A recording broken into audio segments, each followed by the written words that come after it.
Respected CA Vimal Purnima Sarji, today guest speaker and all my friends, I welcome you for the today's important webinar meeting on Union Budget 2021.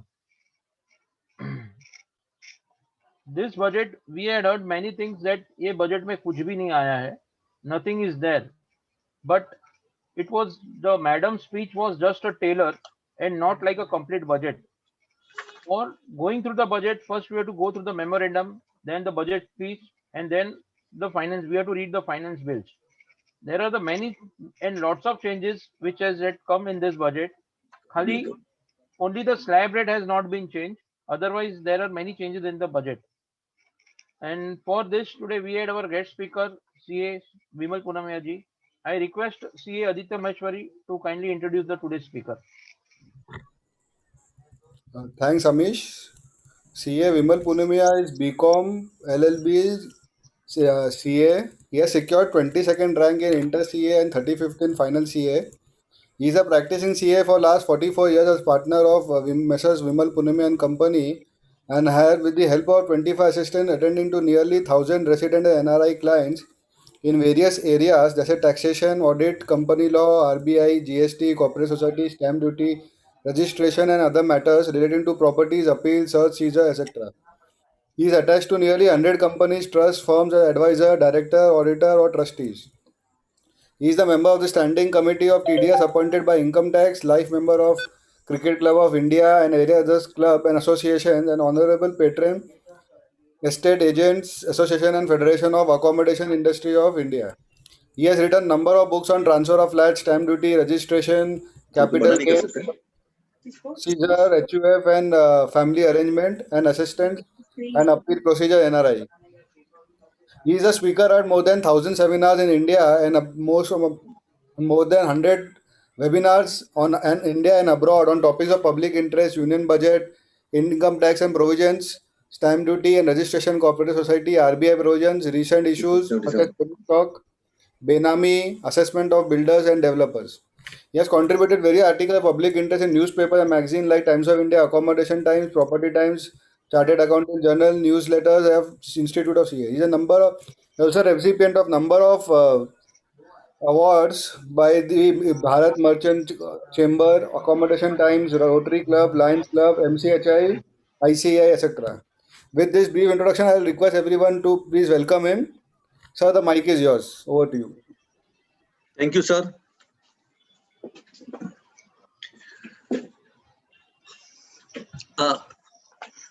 I'm audible? Yes, sir. Oh, very good. Very nice. CA Amish Sangoi ji, CA Deepak ji Modi, CA Aditya Maheshwari, CA Nikhil ji Porwal, and friends. For next 1 hour and 15 minutes, or maybe 1.5 hours, we are going to discuss about Union Budget 2021. Now, friends, this budget or this year of the budget is very, very important because this year have come after COVID-19. And we all have seen in last 8 months or 10 months, what was our position. Our income was not there, expenditure was there, business community was also suffering, everyone was suffering actually. So friends, last budget 2020 in February, till this budget, we have seen in this year at least 5 interim budgets from time to time, and few were because of the COVID. If position improved, then fine. Otherwise, there may be supplementary budget. These are also somewhere in June and then September and maybe December. Just theme of this budget is, of course, I will deal only with the direct taxes. Minimum government and maximum governance. So government should not interfere in day-to-day activity of the department. So that is a further, they want to achieve this type of system. Corruption-free department.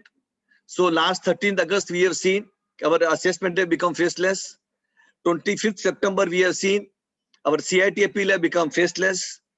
And from 1st of April, hopefully, tribunal also will be faceless. Few cases, maybe before AO, before that assessment range or appeal or tribunal, may be on the face-to-face basis. But that again will be the video conferencing.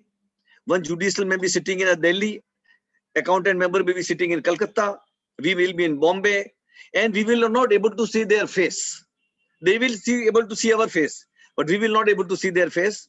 So accordingly, this is the faceless system has started. In fact, face have no value now. Only what paper we file, what document we submit, what judgment we rely, what is our presentation art, what is our English competency, that only will count. Face have no value now as far as income tax department is concerned. They want to make for taxpayer easy system of tax collection. It is also said in the past, like honey collect the what do you call it? Honey collect, from flower, whatever rust they collect. Same way, department must collect or government must collect tax from the SSC. So that they want to implement. So rate of tax also day by day are reducing, because I have seen tax at the rate of 77 or 80%. My seniors must have seen tax at the rate of 97.75% income tax, 13% wealth tax, 85% gift tax, 85% estate duty, and similar way things were there. But now today, no gift tax, no inheritance tax, no wealth tax, simple income tax. That also individual person pay 30% plus surcharge. Company pays sometimes 22% or 15% plus surcharge, and normal also 25% plus surcharge. So less compliances we have seen in the past. If one businessman simply remain busy with the income tax and GST, I think whole year we will able to file the return only, will not able to do any business. So they want to make day by day it a simplification. Compliances should be friendly, and in the same spirit, wherever appeals were pending, maybe relating to penny stock, maybe relating to the capital gain, bogus share premium, maybe related to bogus purchases. Government has given a scheme, Vivad to Vishwas scheme, which is going on for last nearly 1 year. Any person who want to buy piece simply have to pay the tax, no interest, no penalty, no prosecution, and no other consequences. So similar way, that scheme also is extended further for 1 month, and it will end on 28th of February. So everything is plus situation. And in light of this, we have to see this budget, what are the important points. Friends, that way I have seen there are totally 81 amendments connected with our income tax. I have taken out of that nearly 38 important issues. Out of 38, 26 in favor of SSC. 9 issues are against the SSC. One by one, we'll discuss all. 7 new sections have been introduced, which were not there earlier. And 6 points are general in nature, like discontinuation of the settlement commission, faceless appeal before tribunal, and like various other 4 things. Now let us go one by one. As a chartered accountant, what we are supposed to know, that thing I will discuss in detail. Routine provisions, I will read and we'll pass on to the next one.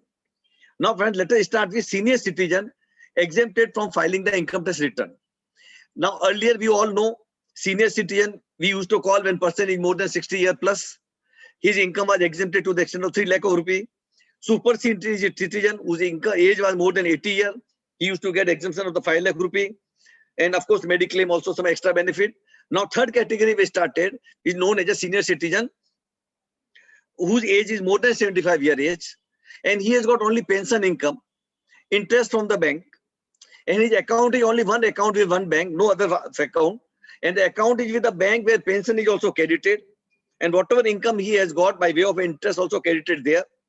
So that person don't have to file the return, provided he make one statement, give to the bank, this is my pension income, this is my interest income, and whatever tax is payable, he pay to the bank, and matter ends. So no notice, no scrutiny, no harassment to that person, provided he is more than 75 years old. So 75 years means on 31st of March of the year ending, if he completed 75, then of course he will be 75 years old. If he not completed 75 that day, then it will be not 75. So 75 is the age, and that person don't have to file the return. So I think for senior citizen, this is a good benefit. During lockdown, many persons have shifted from one place to another place, and their company have allotted them some money. For many big companies or multinational company or even a little bigger company, they say now work from home. In many chartered accountant firm also, we have given laptop to staff and made a proper system of the computer, and they were all working from home, and there was a complete control. Big firm, of course, they can control from their office. If a small firm cannot have control because they don't have that infrastructure, So we have to depend upon the employee. But accordingly, a new culture has started. So many persons have shifted from Bombay to Gujarat, Rajasthan, Madhya Pradesh, Bihar, and those person employer has given some extra allowance, like a travel allowance type of thing, and that now law recognize that, and that's up to 36,000 rupee. If any such allowance is received, then up to 31st March 2021, 36,000 rupee will be exempted. If more is received, then of course it will be part of the income. Then section 43CA, we all know in property transaction, if you go back in 1962 when Vachu Commission was appointed, they also recommended that time that in India, that time, tax collection was total 1% of the total revenue, which as on today is 40%. That time major collection was by way of excise and custom duty. And that used to contribute 40% and income tax was hardly 1%. So that time government appointed Vachu Commission. After China war, in the government of India very tight financially. They brought number of schemes that time, gold bond scheme, voluntary disclosure scheme, Burma scheme, and many other schemes were there, which we will not discuss just now. But Vachu Commission that time pointed out that there is a lot of black money in the real estate transaction, lot of black money in the jewelry business, and some other area they have identified. And Vachu Commission also said that time that there is a complete non-cooperation at the part of Income Tax Department. And because of rate of tax is very high, nobody pay the taxes properly. And that time there was a system of 100% scrutiny. If you file the return showing income of 10,000 rupee, your account will subject, even 5,000 rupee, your account was subject to scrutiny, because those days limit was only 2,500 for the whole year. So after Vachu Commission recommended, they have scrutinized number of factors. And today, scrutiny is one case out of 400 cases. So one can say 0.25% scrutiny, not even 1%. So things have moved. Tax have also gone down from 97% to 30%. So that way things have improved. And that time Vachu Commission said lot of black money is involved in real estate transaction. So immediately after 1962, Vachu Commission's report. And why I know about Vachu Commission? Because my boss DM Harish, where I taken a basic training, 1975 to 80, he was a member of Vachu Commission. So we were aware of everything. And that time, somewhere in 1965, Government of India realized a lot of black money is there in the real estate transaction. And the 80-20 means, for example, one property sold for 1,000 rupee, 800 was the black money and 200 was the white money. So 80-20 in that way. So government that time brought one form called 37GG, 37GG. And after every transaction, document was registered and automatically intimation used to go to the department. And department had right to acquire the property by paying 15% extra. But those transactions used to go to registrar where land and building was involved. But in a cooperative society, in those days, only 5 shares were transferred. And because of that, nobody was registering the document and all flat transactions were exempted, or rather they were not filing and they were not registering. So no intimation will go to department. And in Bombay, at least 95% transactions take place in a cooperative society. 5% transactions only take place other ways, like, sale of bungalow, sale of land or other area. So that time, when government realized that why many tax transactions are not coming, because every day in Bombay, thousands of transactions take place and hardly what we get is 2,000, 3,000, 4,000 rupees transaction whole year. So then they realized that cooperative society is not filing, not registering. So that this continued fund number 37G and started with 37EE. Wherever transaction take place, more than 25,000 rupee, then after deal is over, we are supposed to file fund number 37EE. And government again had a right by paying 15% extra to acquire the property. There also government had, SSC had right to appeal. And in 4-year time, 1982 to 1986, government acquired more than 10,000 property all over India. And 9,996 property department lost. SEC succeeded because department could not prove something has passed under the table. Nobody will give, make a witness to somebody and give in his presence. So the department will not know. Department had not proved money is passed under the table, and this was discontinued. Then in 1986, fund number 37I came in the picture. Their department said nobody can buy property more than 10 lakh in our country. First option is with the central government. If central government is not interested, then only we can buy the property. And then, of course, the 10 lakh was increased to 75 lakh. And in 2003, that also discontinued. So whatever control was there by 37 double G, 37 double E, 37I, 2003 onwards, everything is stopped. And again, same system started, more black money and less white money. Then government came with the idea of Section 50C. Section 50C was applicable whenever you sell any capital asset in form of a land and building, and then agreement value is less or more, department can make addition. Stamp duty value is, say, for example, 1 lakh rupee, and my agreement is only 60,000 rupee. Department has right to make the addition of 40,000 rupee. Of course, there's some exemption of 50,000 is there, but after that, addition can be made. So similar way, 56 was amended for the purchaser, 50C was for the seller, and later on, again, they've realized in majority of transactions take place in the builder. And builder again were not covered. They are not there selling the stock in trade. They are not selling capital asset. So Section 43CA come in the picture. And what amendment today we see in 43CA, if builder is holding certain flat as a stock in trade, he sell to prospective buyer. If amount agreement stamp duty value of that property is less than 2 crore rupee, and agreement value is less than stamp duty value, and if difference is up to 20%, then that will be ignored. No addition can be made in the hand of a builder under Section 43CA or in hand of the purchaser under Section 56. So that apply only to the builder, Section 43CA, and this amendment have come during the COVID period, and that was applicable from, I think, 12th of November 2020, originally brought up to applicable up to 31st March 2021, but now it is amended and it will be effective from 1st April 2021.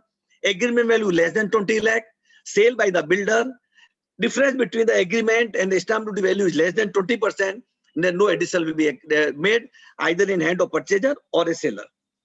Then friends, next item we come to the affordable housing. Government realized roti, kapda and makan. These three things are very, very important. Now, as far as roti is concerned, we know Kisan, we don't have to discuss much about that. Everyone knows. Cloth is concerned, cloth industry. And as far as makan is concerned, is a housing industry. So now what government said, till last year, what was the amendment? If any person, any builder construct a flat less than 30 square meter carpet area in 8 metropolitan, Bombay, Delhi, Calcutta, Madras, Pune, Bangalore, and 2 more cities are there.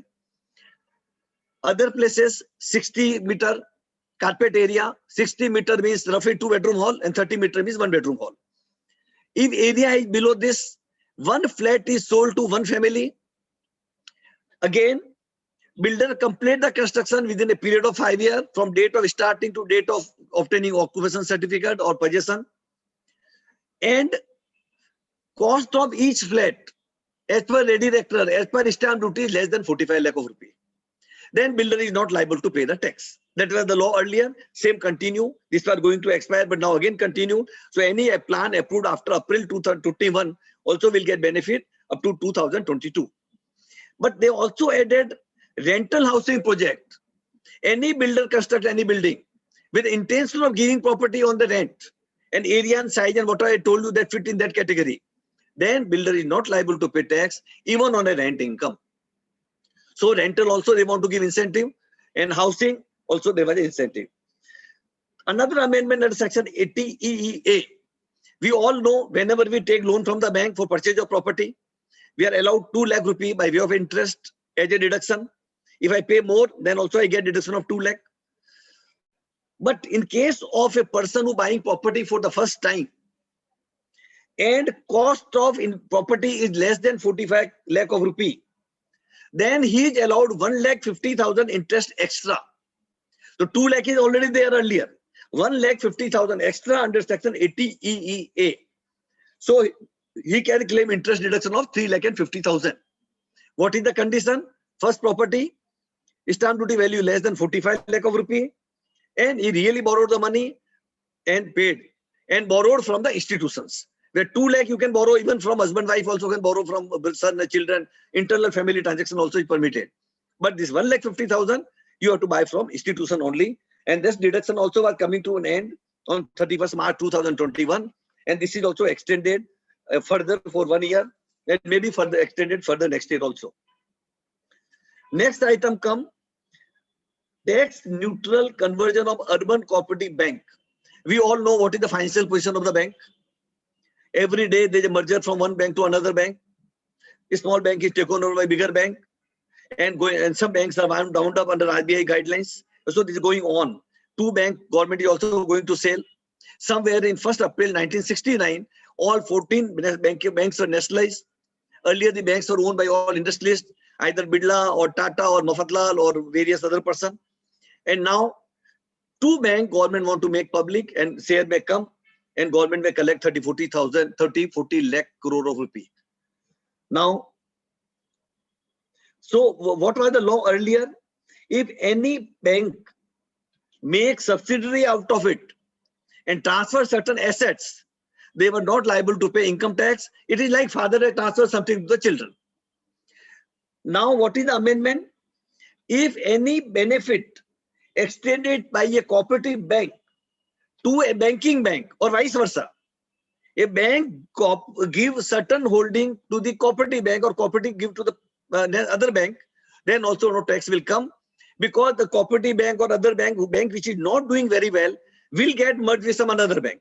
And for that purpose, they will be takeover or transfer of asset or support, or they want to make a subsidiary of that.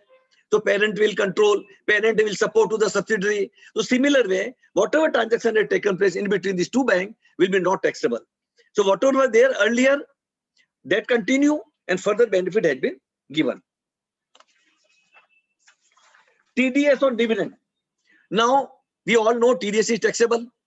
Mukesh Ambani has filed a return this year. He showed the dividend income of more than 3,500 crore and paid the tax at the rate of 43%. So dividend is taxable. But still there are many entities in whose hand dividend is not taxable, like IAF or various other institutions, foreign investors, and various type of charitable trusts, and various categories are there. So they are, but government deduct the tax, company deduct the tax when they give dividend more than 5,000 rupees. So now law is there. If you are not liable to pay the tax and the company deduct, pay to the government, party file return, claim refund from the other party. So to avoid this long unnecessary paperwork, they said company who is not liable to pay the tax, if they give one certificate to the company, if we are exempted in paying the tax, in our hand dividend income is exempted, like charitable trust or any other institutions whose income is exempted, then they will not deduct TDS. So refund, claiming refund and first paying will be harassed. So it is also attractive and good provision. After advanced, now today what happened? For example, I paid my advance tax in 15 June, 15 September, 15 December, and after that I filed my return. Or for example, I received dividend in month of January, February, March, say 20, 30, 40 lakh rupee. And that time I paid the advance tax. And that time it will be treated, if I compare with the earlier one, this will be treated as my default. I have not paid earlier 3 installments properly. In that situation, what will happen? I have to pay interest under section 234B and C. So to avoid that, now this dividend also brought with the part of capital gain. Let us assume one thing. I have sold certain property on 15th of June or say 11th of June. Then whatever capital gain tax payable, 100% I have to pay the tax by 15th of June. I cannot spread over in 4 installments. I sold certain property on 11th of September or maybe in month of August. Then full amount will be paid by 15th of September. And there will be no default for the June installment. I sold property in month of November. I'm liable to pay penalty tax on 15th of December. But for example, I sold my property in 1st of March or 1st of February. Then I will pay 100% tax in month of March and no default for earlier 3 installment. So similar way, when dividend is declared, that date or when dividend is received by me, that date is important for calculation of advance tax. So if a dividend is declared in month of January or December and I not paid 15th December installment, or dividend is declared after that, or I received after that, then my default will be now counted and I can pay the dividend, the advance tax in the next installment due. So that is the benefit. So SSC will be not taken as a default because he don't know whether company will declare dividend or not. He may get dividend in the month of January, February, and is liable to pay interest for the whole earlier 3 installment also. So that to make more practical and more regular.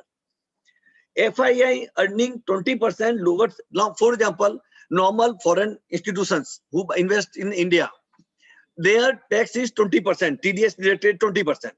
Now, what is the rebate given? If there is a treaty with the government of that country, because government of India have 125 treaty with various foreign countries. And for example, in India, we charge TDS at the rate of 20%.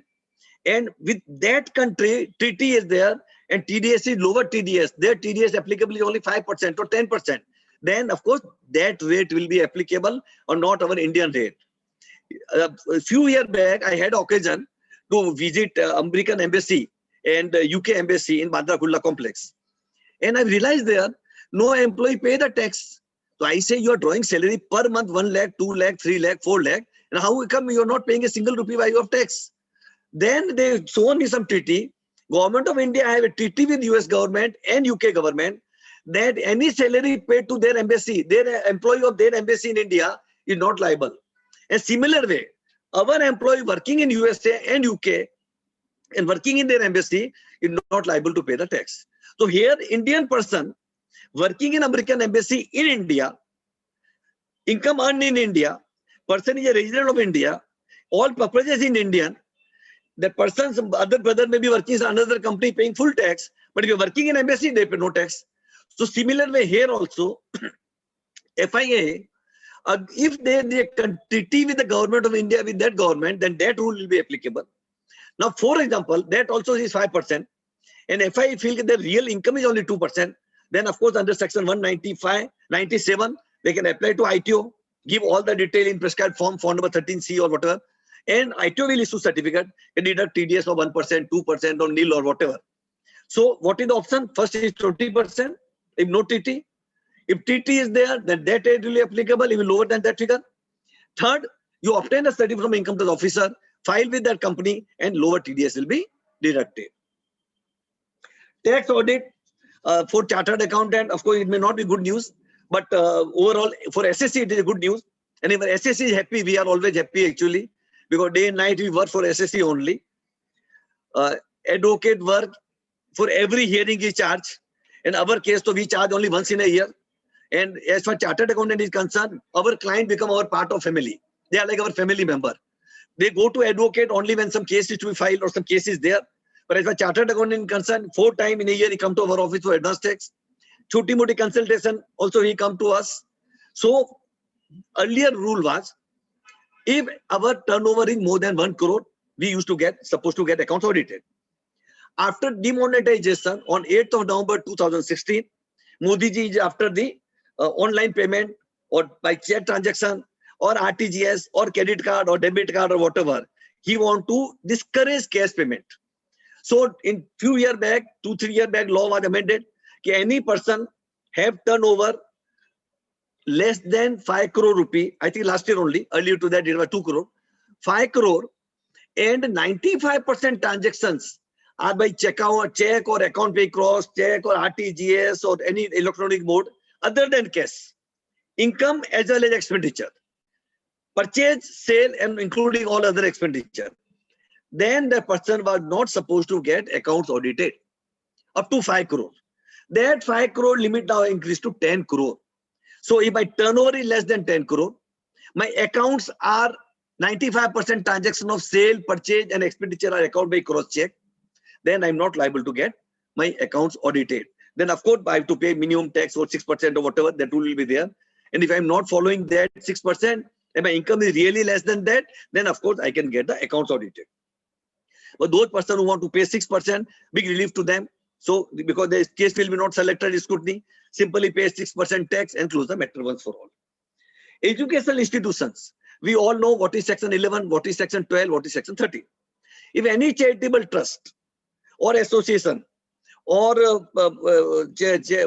religious or non-religious trust registered under section 11, 12 and 30, because religious, then they will not get ATG certificate, that is the only difference. Then what happen? You can, if money received by way of a corpus, we don't have to spend out of the corpus, or at all we want to spend, money is given with a certain direction for building fund or this fund or that fund, money has to be spent on that object only. Whatever regular money come, we pay the tax. But those trusts which is not registered and 100% involved in educational activity, and so section 1023C, education institutions 100% involved with education purpose, they are exempted in paying tax provided their gross receipt is less than 1 crore. Now that 1 crore have increased to now 5 crore. So if receipt is less than 5 crore and 100% education, then they don't have to pay the taxes. Whereas if receipt is more than 5 crore, then of course whatever profit they make, they will pay the tax on that. But if their turnover is more than that and they are registered under 11-12, then of course again there is no problem. They are not liable to pay the tax.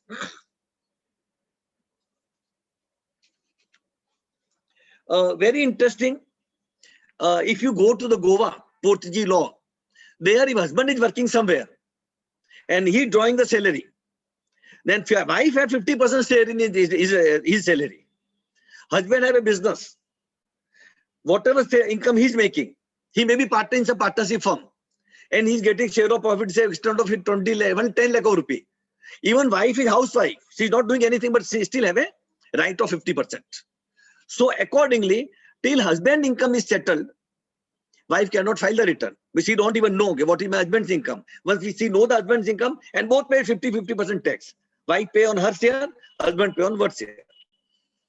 In India, as far as excluding Goa part, in those days, now of course there also normal law will be applicable. So in India, what we do, husband is separate SSC, wife is separate SSC. I have many clients, when husband want to file the return, wife sit outside and husband make all the calculation. When husband return work is over, he go outside and wife comes and she prepare the return. Husband don't know what my wife is having and wife don't know what my husband is having. But Indian culture is completely different. But I'm talking about the various Part C and non-resident clients. Now, friends, what is the amendment? Normally, for example, wife have interest income and dividend income and other income. She is supposed to file a return by 31st of July because her accounts are not audited. Husband is a partner in a partnership firm. Firm's accounts are audited. So they have to file the balance sheet online by 30th of September. And return of firm is to be filed by 31st of October. Of course, this is the Corona period, so we don't have to count that because this time we have filed the return by 10th of January. Audit uploaded on 15th of January. Audit return will go by 15th of February. So this year is exception, but normally July, September and October. Now, wife is not partner in a partnership firm. She have no business income. Husband is a partner in a partnership firm and her income is firm accounts are subject to audit. Now amendment is wife also can file return by 31st of October. She don't have to file by 31st of July. She can go up to 31st of October and along with the husband, she can file the return. Even there is no allocation of income. Husband will show his income, wife will show her income. But return is automatically extended. I don't know what is the logic of this, but in a good provision, her return also can go later on. Now, friends, we all know out of 400, 399 cases will be accepted under section 143(1). Earlier law was you file the return. End of that financial year, within 12 months, we used to get order under section 143(1). For example, we are filing return now, say in month of say February. Financial will end on 31st of March. 1 year from 31st March means 31st March 2022. My 143(1) order will come. Now what is the amendment?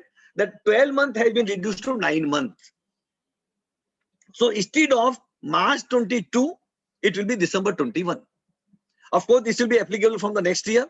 So 12 months has been reduced to 9 months. In short, we can say that. Another, now what is the system of scrutiny today? We file the return. From end of the financial year, within 6 months, I was supposed to send notice under 143(2). Now that time, 6 months also reduced to 3 months. So they will select and within 3 months scrutiny from the end of the financial year. So for example, I filed the return in month of October, next March, up to June, your case will come under the scrutiny, which as on today is the September.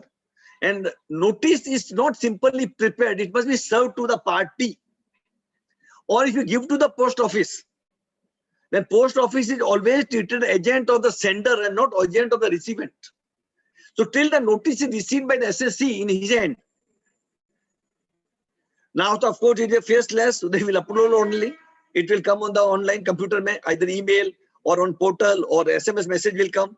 So things have changed now only. The moment they send, same moment party get it. So that is to be done within 3 months from the end of the financial year in which return is filed. Very important amendment.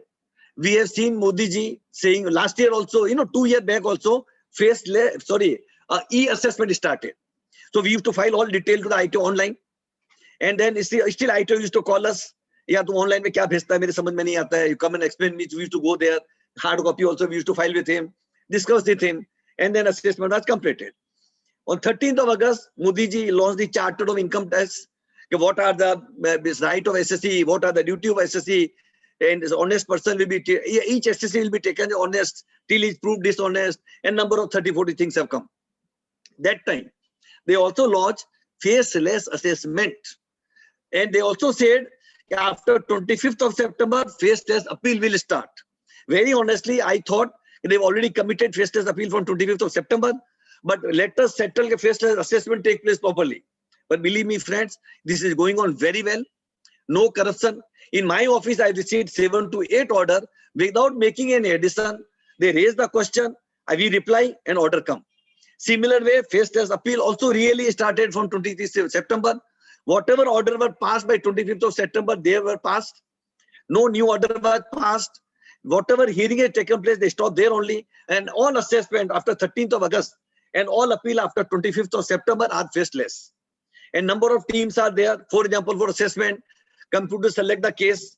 Notice is given to the party by the National Faceless Assessment Scheme. We reply to the National Faceless Assessment. They give in turn to the assessing team. Assessing team report again to the faceless, the National Computer. National Faceless Department want to review something, they will send to review team. They may then again no 2 person will know what is going on. Everyone will live with the National Faceless Assessment Center. And similar way, they need technical help, valuation report or something. There is a technical team. They were after ITO make the order. If the National Faceless Assessment Department feel if they want to give opportunity to the party, they will send a draft order. If file objection, then it will go to review committee. And each team there are 4 officers, and there are 4 teams. So every order go through the process of 20 officers. So chances of mistakes are very, very less. And accordingly, scheme is going very well. Then now faceless appeal also started. 25th of September, that order is also coming very nicely. And now a very important thing, now tribunal also will be faceless. I was thinking in earlier that of course, Commissioner Income Tax, appeal, IQ, they all come under the CBDT.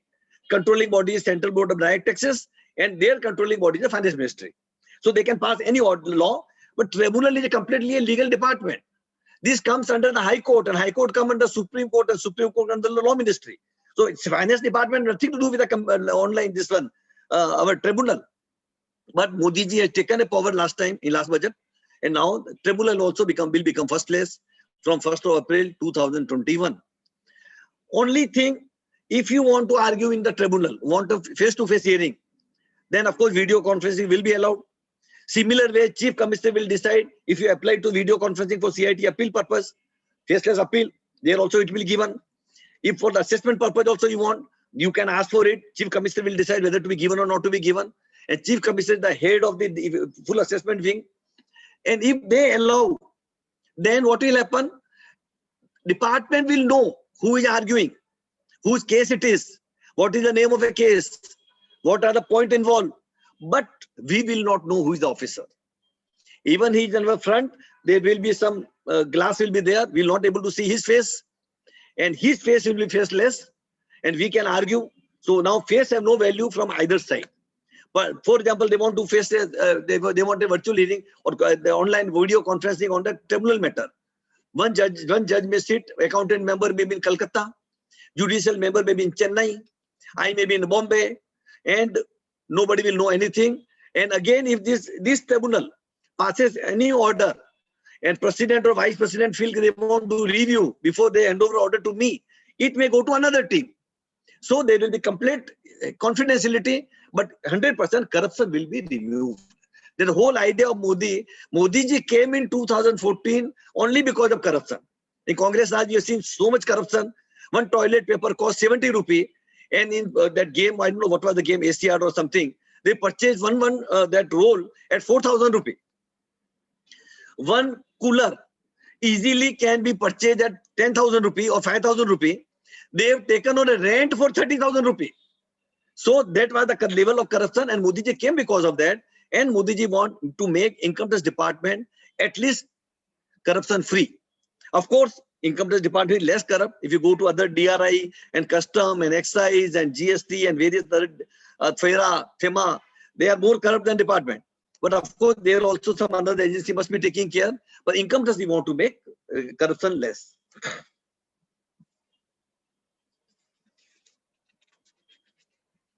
So tribunal and time limit for completion of assessment. Now today we know when assessment is to be completed after 143 notice come. Then within end of that financial year, 12 months from that year. So for example, something case selected in say December 2021. That assessment has to be completed by next year. Now that 12 months also reduced to 9 months, which was reduced already earlier, then again went to March back again because of Corona, various things. But now again things will come. The assessment has to be completed within 9 months in the end of the financial year in which return is filed. So less time will be there and things will become faster. I remember earlier when you used to file appeal, CITP used to fix after 3 years. Tribunal used to fix matter after 7 years. But today when you file the appeal, 90 small cases normally decided in 1 year or maximum 1.5 years before CIT appeal.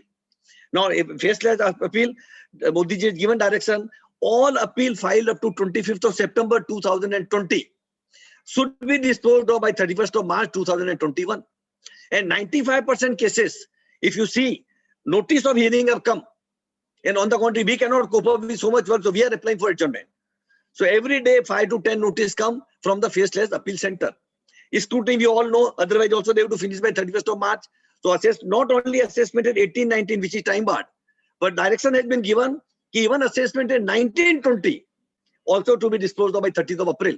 So they want to, and tribunal, I remember earlier, hearing used to take place after 7 years. Now what is the position? When you file the appeal, that time our peon go, and when they give the receipt, acknowledged receipt, then only you have a date of hearing, when case will be heard. If our matter involved, assessed income is less than 2 crore rupee, then hearing is given after 3 to 4 months.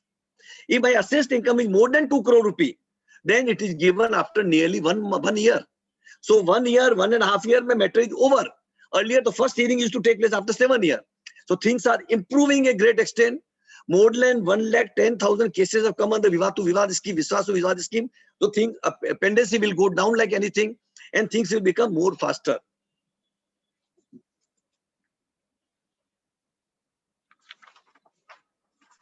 Reduction in time limit or reopening the cases. Friends, very, very interesting.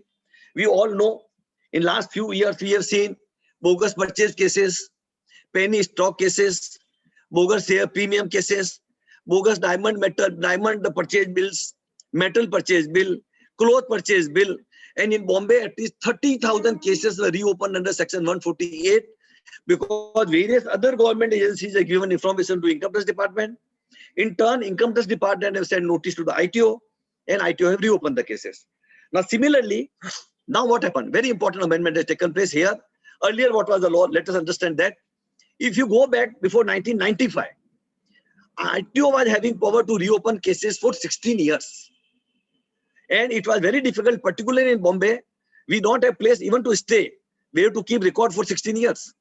Then later on, they've reduced to 10 years, 8 years, 6 years. 2003 or 4, it was reduced to 3 years. But again, in some 4-5 years back, law was amended. In case of a search matter, 6 years automatically can be reopened.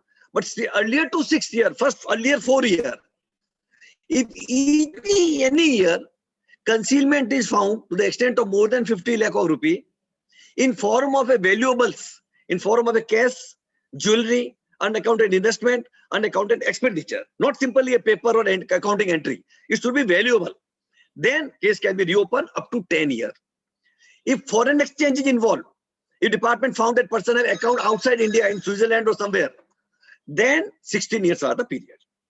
Now, friends, in this situation, what has happened now? What is the amendment? So, amendment is that 6 year has been reduced to 3 year. Very interesting, very good.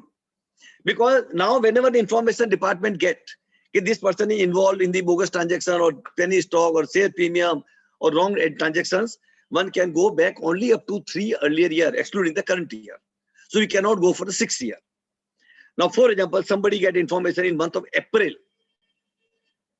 2021 that Mr. Punya is involved in the wrong transaction, for example. Then my March year ending is 21, 22. So that will be taken as a current year. 22 is not ended. So earlier will be assessment year 20, 21, 19, 20, and 18, 19. This 3 year, 18, 19, 20 to 19, 20, and 20, 21 can be reopened. And 21, 22 is my current year. So earlier 3 year, excluding the current year, can be reopened. But and earlier, what was the law? 10 year was applicable. Only some valuables are found in a search case. Even survey cases were not covered in 10 year. Survey cases also 6 year if some paper is found. If not found, then only current year. But what is the amendment? They said, if any ITO get any information from any government department and he is satisfied, a person has concealed the particulars, then he can reopen for earlier 10 years by recording the reason. So lot of power has been given to the officer to reopen earlier 10 years. 6 years is reduced to 3 years. But again, 6 years is increased indirectly to 10 years. So I personally feel this is just cosmetic change. They want to increase from 6 to 10, and this what has happened. Then of course the question is there that earlier to 3 years there should be concealment of income to the extent of 50 lakh of rupee per year. If less than 50 lakh is there, then they cannot reopen. After that information, the officer need approval of the highest officer of the income tax department, chief commissioner of income tax. He has to give written approval. And once he get the approval, and before he get the approval, he has to record the reason, send that reason to the officer, and then record. And then other officer has to apply his mind. Simply, it cannot happen. The officer send the report on 31st of March. Other person give approval on 31st of March. Then the various court decisions are there. If such approval is given without application of mine. So ITO has to send them in proper time. He has to apply the mine. In case order is put to the SSC, he has to call for the hearing, fix the SSC, hear the SSC, then give a proper direction. So then they can go up to 10 years. And if foreign account is there, then 16 years is there otherwise also. So friends, another important thing what has happened is, earlier when you get notice under 148, then what was the rule? Within 30 days or time given in the notice, we are supposed to file return of income with the department. Without filing the return, you cannot do anything. Then you ask the ITO, why you reopen my case? Give me the copy of reason recorded. After you get the reason recorded, we used to study and we file our objection. ITO has to dispose of our objection first. If we pass the order without disposal of the objection, then order was bad in law. Supreme Court decided a number of cases. But he has to dispose of first objection. He may reject it. And then he will pass then against the rejection, I can go only to the High Court under the writ. No appeal was allowed. Then after he passed the order, I can file the regular appeal. That was the procedure. Now under the new system, section 148B has been introduced now. And what is that section says? He has to issue me a notice under 148. Without filing the return, I can ask for the reason recorded. Why you may reopen the cases. I have declared all the income properly. My copy of return is proper. This, that, whatever you want to write. And ITO is supposed to give you the detail. This is the information I have. So-and-so person was raided. Following documents are found that you are invested there. Or whatever the information he's got. So he has to provide you all the information. He also has to give you a copy of the reason recorded. Then you file objection against that. Then officer has to pass the order against that. Once he passed the order against that, then one part is over. Then of course I'm liable to, if he reject my objection, then I have to file my return and normal procedure will start. Or even that time I challenge before the High Court, then High Court may give stay also. So one way 6 to 3 years, second way 6 to 10. That has been done. Then of course all will be online. There is no face to face. If officer don't like my face and he want to make addition, no. Everything will be online only. Notice receipt or sending reply, objection rejected, accepted, everything is online.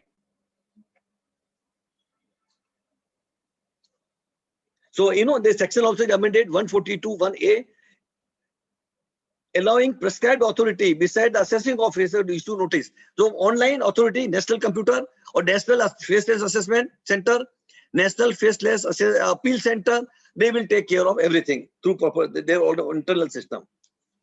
Then dividend interest, now for any company which is situated in a SEZ zone, normally those companies are in India, but technically they are taken outside India. They are not liable for any GST or income tax or anything. Earlier, if such company earn any dividend income, like for example, one person want to make a say want to buy plant and machinery and want to buy a construction of the building, and they need 20 crore rupee. Today they put 20 crore in FDR. Money will be used slowly. All 20 crore cannot be used in one day. Work may take a couple of years. So they keep temporarily in the share market and earn dividend. Or they earn interest on the bank. So as per the past, that amount was taxable. Whatever business income they will earn, it was exempted. But now what is the amendment? Even interest income, dividend income on a own capital also will be exempted. Here I will give an example. Let us say builder. His project will cost 100 crore rupee. There are 4 partners and they are not sure whether they will in Mandi market they will be able to sell the goods. So they collect 100 crore rupee from 4 partners, 25 crore each say, and 100 crore is not required immediately. So they put money in the loan with the party or with the bank, and whatever interest they are earning, that is a taxable income because it is own capital. Alternatively, if builder do a Bhumi Pujan, outside person come, purchase the flat, give the money, that money is not required immediately by the builder for purpose of construction. So that money is kept in FDR. Interest is earned on that. That interest is treated as a business income, and any other expenditure will be allowed against that. But first one, partner's surplus fund, will be taken as income from other sources. And only to earn that interest, whatever expenditure is incurred will be allowed, and no other business expenditure will be allowed. Other business expenditure, if project are not started, but if project is started, then of course that will be business loss, and house property, the other sources income can be set off. That is different thing. But head of income will be like this. So as far as this SEZ company or IFSC, this is called tax incentive for unit located in International Financial Service Center. Dividend, interest, everything is exempted. Now, friends, we have an advance ruling. What is advance ruling? I want to do some transaction. I am not sure whether income tax department will accept or not accept, whether it will be taxable or exempted. Of course, accept, not accept is not in hand of department, but whether it will be taxable or not taxable, whether such expenditure will be allowed to me or not, whether this income will be treated as taxable or exempted. So I write well in advance to the income tax department. Earlier, if you go 20-30 years back, it was allowed to Indian and a non-resident, both were having right. Then right of Indian were removed and only non-resident were allowed to invest. Later on it was amended, again we can apply. So as on today position is, whether person is a resident or non-resident, we can go for advance ruling. We can send query to the department well in advance. Central board of member along with the chairman of the CBDT and 2-3 senior chief commissioners sit in that committee and they give the reply. As per the earlier law, because they are income tax people only, so whatever reply they give, it is binding on officer, it is binding on me only. I may not agree later on, then after completion of transaction, I can file appeal. Now what right has been given? Whatever opinion I get, and I'm not happy with that opinion, then I can go right now in a appeal before the High Court against their approval, their opinion. So that right has been given, and I can, well in time, I can do that, and then I complete the transaction. So this why the facility was given. So if I feel it is taxable, or I will be not allowed this expenditure, or I'm liable to pay tax on this, then I may not carry on the transaction. So this is called advance ruling. Today, now we all know CIT will faceless. Tribunal also will be faceless. So after CIT appeal, AO's order, that is also faceless. So after AO's order, I have 2 options.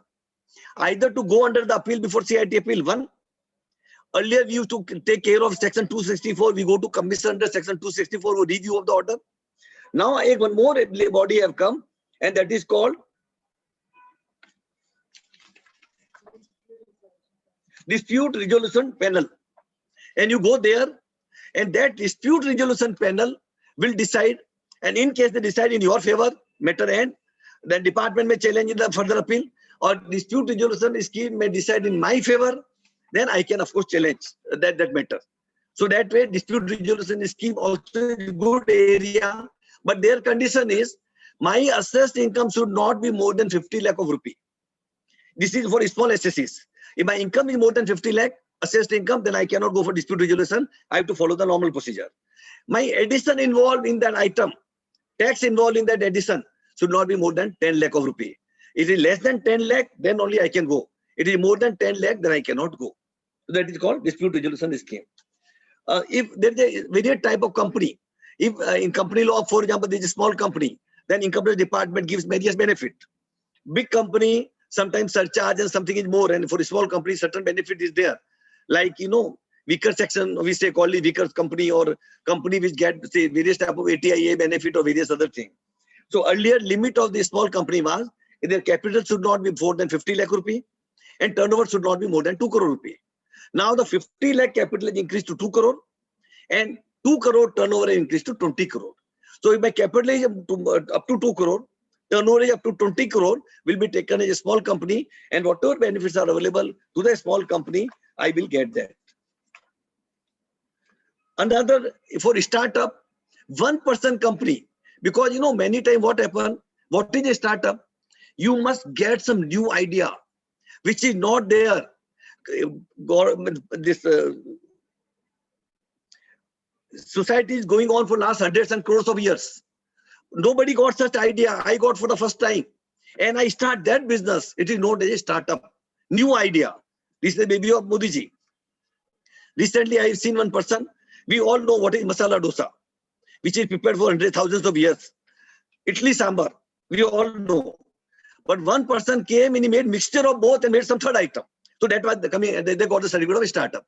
So similar, a new dynamic idea must come, which no other person has got. And normally, Indian person settled abroad, outside India, they get various type of idea. And finally, they want to come to our country, motherland, because they have love for our country. So when they come here, they are familiar in outside India. They don't understand proprietary firm, partnership firm, and lot of compliances in private limited company or limited company or LLP. So they say 1% company, and which is very popular in Western part, USA, UK, 1% company. 1% is the owner, he's a shareholder, he's a director, he's everything. It is actually he's everything, but at the same time, company is separate, he's a separate. So that is not a 1% company. And that way, for all startup, one person can form a 1% company, no compliances. If an NRI want to form, then very first year he has to stay in India for more than 120 days, sorry. And then he go abroad, then company will be taken as a foreign company, and whatever rate of tax will be applicable as a foreign company. If you remain in India, then normal company. So the new concept have come, like LLP have come 5-10 years back. That time it was new for us. A similar way, 1% company also started now, and it for a startup only, not for other SSC. Section 80LA IFSC promote financial. There's some exemption has been given in foreign bank. Relief provision for facility disinvestment of public sector company. We all know, we are hearing a lot about LIC and various other things. So there also disinvest, merger and demerger. So certain benefits are given, which is not applicable to day-to-day our practice. Public sector company condition for the demerger. If asset is transferred, new company should be a public limited company. And then of course, this is a demerger from one company to another company. Then of course, there will be no tax and some other condition government may prescribe. Friends, these were the few points which I thought were the important in favor of SSC. Now let us go to the point which is against the SSC. Now what is against the SSC? Earlier we were revised return was to be, we were allowed to file. If you go 2 years back, 12 months from the end of the financial year, when return is filed. So for example, assessment year 2021, we were allowed to file return by 31st March 2020, revised return. Last year amendment was there, give you to file in the same financial year only. You cannot travel. So assessment year 2021, I can file my revised return by 31st of March 2021. Now the time is reduced from next year. All return file before the financial year, they will able to revise by 31st of December only and not to the next financial year. Next March, no. So if return is filed in month of October, audit cases, they can revise up to December. If return is filed in non-audit cases by 31st July, they can revise up to 31st of December. So time have reduced by 3 months. Disallowance of deduction of employees' contribution. Now, if I'm working in some company, my employer will contribute whatever premium, the PF contribution, and same amount will deduct from me. Let us say employer contribute 10%. My salary maybe say 4 lakh per month. So he contributed 40,000. My salary also he deducted 40,000. And my amount he is not paid. Earlier court have given number of decision. If amount is not paid on the due date, but paid before filing the return, deduction will allow. But now question came. This amendment says even not paid within a time, then this will be not allowed. Earlier law was if you not paid before filing the return and you pay next year, then it will be allowed next year in the year of payment. But now they say if you not paid in time, not paid within due date, even paid within the grace period of 5 days or 7 days, whatever is allowed, even then I will not get deduction any time in the current year as well as the future. So they want once you deducted employee money of the employee and you are not depositing, so employee is suffering, he's not getting interest on that. And it is not your money, you are holding on behalf of employee. So you must pay as per the due date. So that is the amendment. If I not pay, because principle is like this. For example, somebody is working with me. I am giving salary of 1 lakh per month. I have deducted 10,000 on account of PF. 90,000 is paid. This 10,000 what I am holding is not my money. It is that person's money which is go to the government. So what government said, if today I paid 1 lakh salary, it is to be taken as my expenditure. I kept 10,000 with me on account of PF contribution of the employee. That should be taken by income. So my net expenditure will be only 90,000. When I pay this 10,000 before the due date, this is again my expenditure. So 90 plus 10, again 1 lakh will be expenditure. If I don't pay before due date, then this is my income and I will be not allowed, even I pay at a later date. So that is very another important provision in favor of employee, but against the employer. Then depreciation on a goodwill. Now goodwill, if you are in practice, you must have read number of times right from 1995 or maybe earlier to that. Earlier, goodwill was a self-generated asset. Like Vimal Punmia and company. I don't purchase from anyone. I developed this name. I am doing all the work for my company. And today I sell my ready-made office to somebody. Ready-made along with the name and this and that. So I may get some goodwill. Like V.H. Patil, D.M. Harris, such popular name are there. So if their name count, then they get goodwill for that. So if there was no goodwill, there was no income tax. So if you remember that, the famous case of Supreme Court, B.C. Srinivasan Setty's case, 128 ITR, page number 214, any asset we sell where there is no cost, if no cost, then you can't compute the capital gain. Then you are not liable to pay the tax at all. That item is exempted receipt.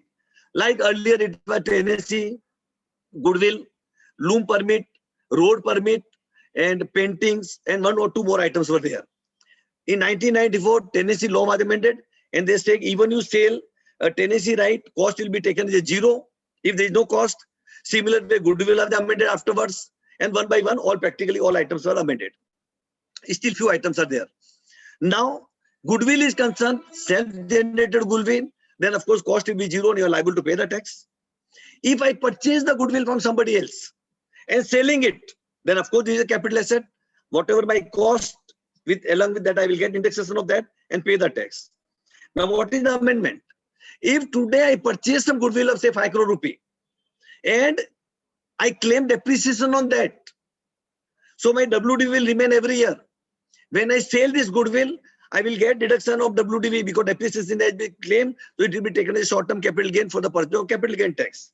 Or I can invest under 54 EC or F or whatever, depending on case to case. Because if I am proprietary firm and sale of a goodwill, that is my capital gains. So under 54 F, I can buy another house. If I sold a flat on which depreciation was claimed, but under 54, if I am proprietor, individual, partnership, company, 54 deduction is not available. Then I can go under 54.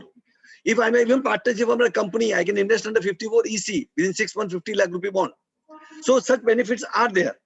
But If I, now what is the law? They say no depreciation will be allowed on the goodwill.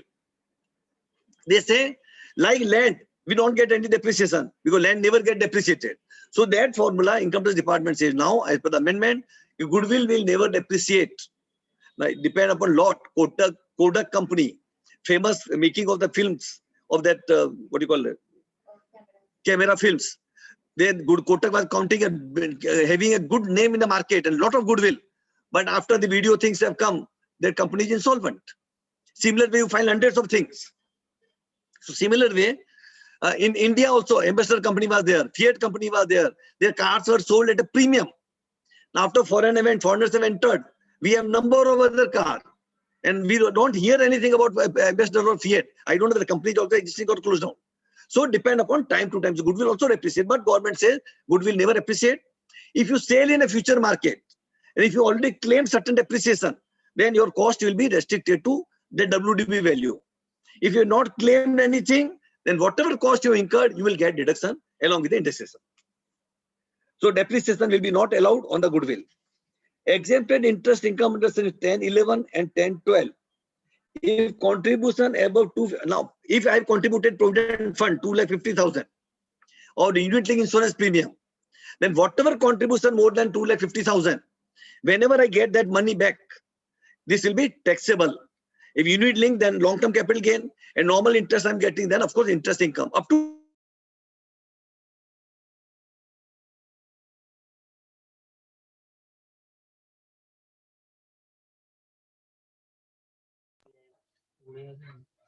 I think sir has Amish, I think sir disconnected. lost. Okay. Back. and legal aid get after death of a amount will be capital Sir, or a normal sir, I income, think- other income from other sources. sir, I Depending think we lost you for. what is the amendment, depreciation on goodwill will be not allowed. Goodwill, we all know how it is started. Earlier, Tennessee, goodwill, loom permit, road permit, paintings, such items were exempted because such items have no cost. And there was judgment of B.C. Srinivasan Setty's case of Supreme Court, 128 ITR 214, followed by Bombay High Court in number of cases, Pandol's case and various other cases. And in my note also I've written somewhere, so you will find that. I will not bother just now with the judgment part at least. But what is the goodwill amendment? Up to somewhere in 1994 or 1995, goodwill was, whatever amount you get on account of goodwill was completely exempted. Whatever amount you get on tenancy right was also completely exempted. First, tenancy right was amended. Then in case of a tenancy, even your cost is zero, you are liable to pay capital gain tax. As far as goodwill is concerned also, now earlier they say cost is zero. If so, for I sell my Vimal Punmya and company today. And for Vimal Punmya and company, I get say 2 crore rupee. That will be taken as my capital gain. My cost will be 0 and 2 crore, I'm liable to pay the tax. Now, what benefit I can take? I'm an individual, not a partnership firm or a company. Then I can invest that money in buying another house under section 54F. If I have no house or only I have one house, this will be my second house. Or I can invest up to 50 lakh rupee in certain government bond within 6 months, earn interest of 5 to 6%, and I pay no tax. Otherwise, I have to pay normal tax, short term or long term. Normally, it is taken as a short term capital gain with 30%. But recently, Bombay High Court has decided in 2-3 cases, it will be taken even as it is long term. For deemed short term capital gain is counted, but rate of tax on long term only will be applicable. So that controversy we are not entering. What government said now, goodwill will be not depreciated. Like land and building, we cannot claim depreciation. So goodwill also will not be able to claim depreciation. And we are supposed to pay tax on goodwill as a block of asset. If you claim depreciation in the past, then whatever WD value will be allowed out of the sale value, and difference may have to pay the tax. If you have not claimed any depreciation in the past, you will not allowed in future also. And whatever my cost with indexation, I can claim. So this was as far as goodwill is concerned. Second item I come to contribution for the PF and link insurance policy insurance or link insurance policy up to 2,50,000. If I contribute some amount, then it is allowed. Receipt also will be either it is a capital gain or completely exempted, because if we claim deduction first under section 80C, then subsequently realization also will be free. Now, what is the amendment? Amendment say, if I contribute anything more than 2,50,000, I will be reduce my deduction will be to only extent of 1,50,000 or whatever available under the law. The excess will go out of my capital. But whenever I receive the money, whatever money I receive up to 2,50,000, either unit link or insurance policy, up to that I don't have to pay tax. Whatever amount I received because of extra investment, more than 250, whatever extra money I receive, either it will be long-term capital gain or a short-term capital gain, depend upon situation to situation. Now, if I, in case of a death of a person, his legal heir receive the money, even person has contributed 4 lakh rupee, legally he cannot do more than 250. Up to 250 only is exempted, 150 was taxable when realized money. But in case of a death of a person, after that, if legal heir receives some money, whole amount is exempted, nothing is taxable. So if person is alive, in a lifetime he receives the money, pro rata basis, 250 exempted, remaining extra amount will be taxable. Refund of tax paid under income declaration scheme. Now friends, we all know in 2016, we have sent income voluntary disclosure scheme. I think that was the last scheme. After that, we have not seen anything. After the demonetization time, also something was there to pay 60%. But that scheme, we were liable to pay tax at the rate of 45%. Now what happened? Many persons have paid the taxes. There were 2-3 installments were also available. First you pay 25%, then you pay 25%, then balance pay 50%. Many persons have paid few installments, remaining they were not able to pay. Many have paid by mistake double installment. First step they paid certain installment, and last again they paid the full money. Under the scheme, there was no provision of the refund. So no refund was allowed. Now law is amended. Any person entitled for the refund will be given by the government without interest. So I paid more, I will get the extra money. I paid that amount and later on department rejected my declaration, I will get the whole amount back. I paid by mistake some more amount, I will get the back. I paid only 50% and balance I not paid, so it was rejected.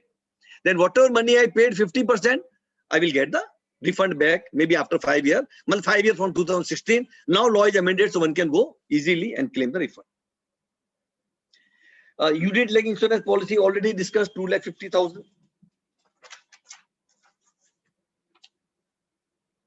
Now friends, there are certain provision regarding charitable trust. Now we all know charitable trust is registered under section 11, 12, 13.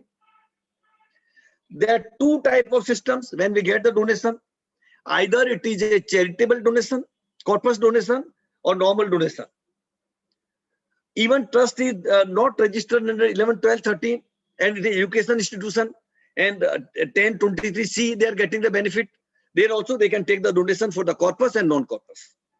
As on today, trust maintain one bank account, corpus money also come, non-corpus also come. In corpus case, party simply give a certificate, we have given the donation to you for my corpus, means capital of the trust, or building fund, or this fund or that fund. And trust cannot spend that money, they have to keep for that fund only.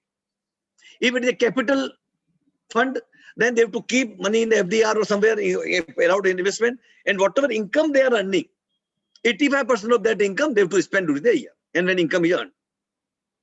Now, few trusts, what they do, they spend normal cost where there is no money, so they spend out of the corpus fund, but claim against the 85% allowed. So whole idea that a person should not do, in my view, it makes no difference. I have 2 glasses of milk, 250 milliliter gram, 250 gram. I mix both and boil it. It will be 500 gram only. I boil separately. This milk I distribute separately to somebody, and this I give separately to somebody. End of the day, things remain same. Money is money. But now, what is the law? Corpus money you have to keep in a separate bank account. Normal donation you have to keep in a separate bank account. If you spend anything in the corpus money, you will not able to claim set off against the normal amount. Whatever expenditure you want to claim during the year, spend from the normal account, and accordingly thing will go. Any year, if you incur more expenditure, then you will be not allowed to set off and carry forward that expenditure against the income of a future year. But how you can incur more expenditure than when there is no money? If corpus money is received, and then of course more expenditure. But for example, I borrowed money from somebody. Legally, trust cannot borrow. You need approval of the charity commissioner. Let us say I obtained charity commission approval also, and I borrowed the money and spent on the object of the trust. Now there is a deficit. My own capital was say 50 lakh rupee. I borrowed from the bank 50 lakh rupee. So there is 1 crore rupee I spent. The deficit of 50 lakh I will not able to carry forward. But in future when I earn the money, repay the loan, that time it will taken as my application of fund and I will able to claim deduction of that. So excess expenditure I cannot claim, but repayment of loan will be allowed in the application.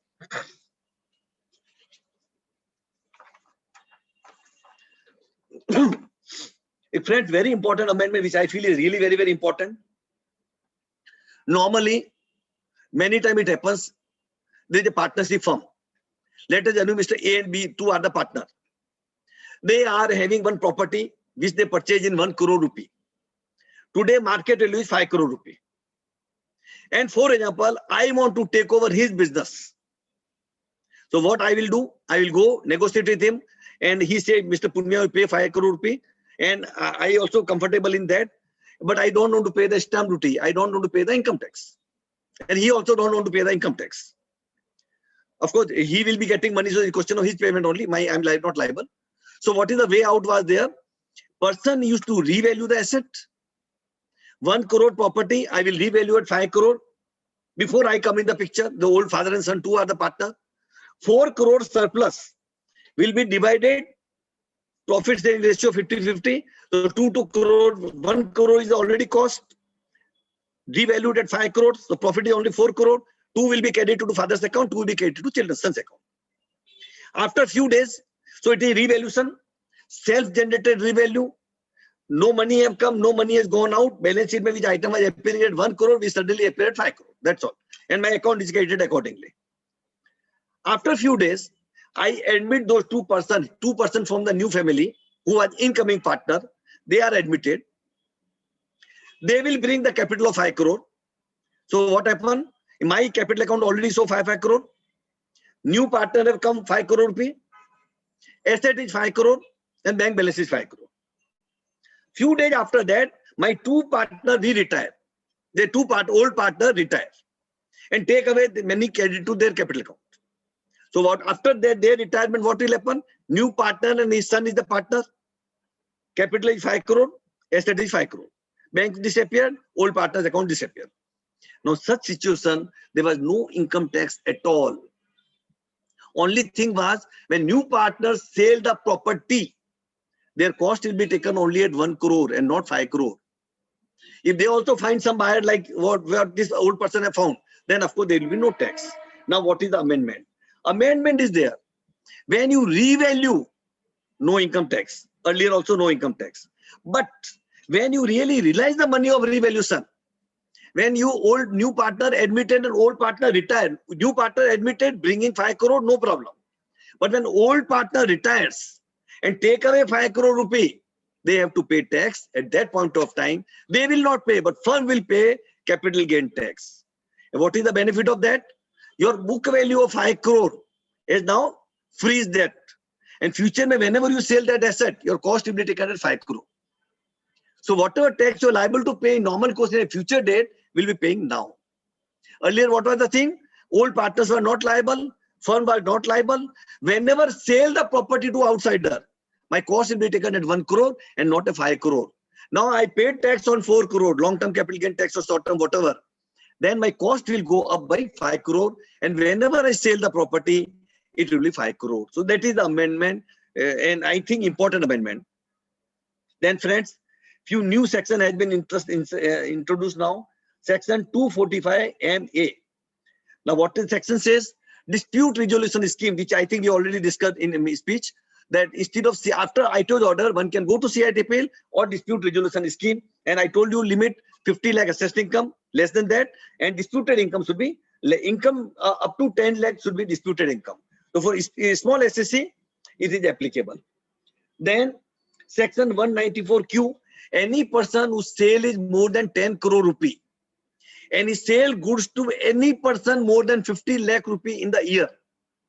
Then earlier there was a TCS. For example, my turnover is more than 10 lakh. I sell goods to somebody for say 60 lakh rupee.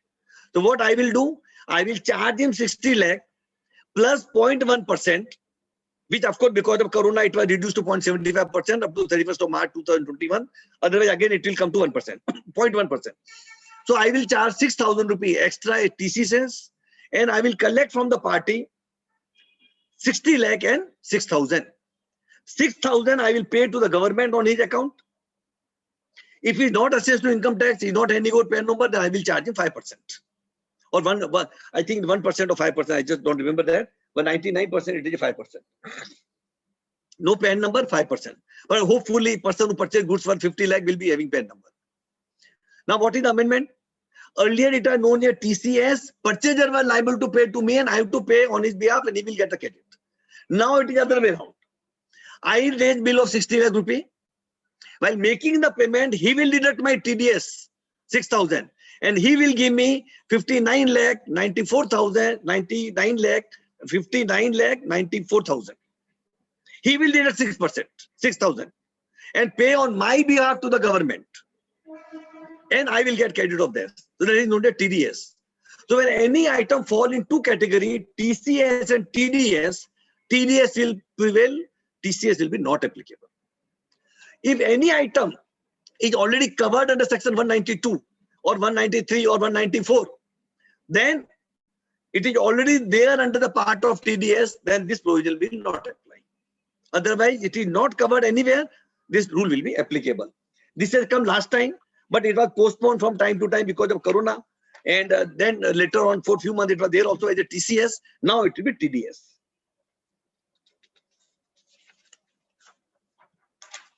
Now, friends, another important point. Any person who is not assessed to income tax, let us say I am chartered accountant. I am not assessed to income tax. Let us assume for 1 second. I have rendered certain services to some another person. So, normal course, he is supposed to deduct TDS 10% from my professional fees if it is more than 10,000.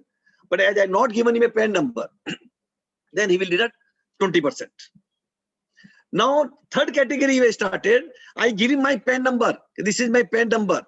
But I have not filed return for last 2 years.